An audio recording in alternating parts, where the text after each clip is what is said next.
అంజలి. మానవుడు ఆవేశంకు లోను కాకుండా నిండుగా, హుందాగా, అనుభవంతో ఏ విధంగా ప్రవర్తించాలో ఈ పద్యములో వివరించబోతున్నాను. గంగపారునెప్పుడు కదలని గతితోడ, మురికి వాగుపారు మ్రోతతోడ,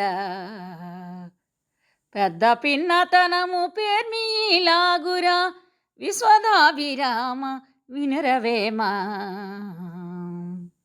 భావం: పెద్దదైన గంగానది వరద రోజుల్లో తప్ప తక్కిన రోజుల్లో ఒడిదుడుకులు లేకుండా ప్రశాంతముగా నిండుగా ప్రవహించును.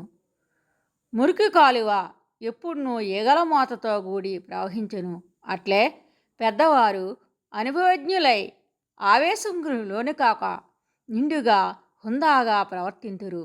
అల్పులైన వారు ఆవేశపరులై అరుచుచు దుడుకుదనముతో ప్రవర్తిందురు అని దీని యొక్క భావము.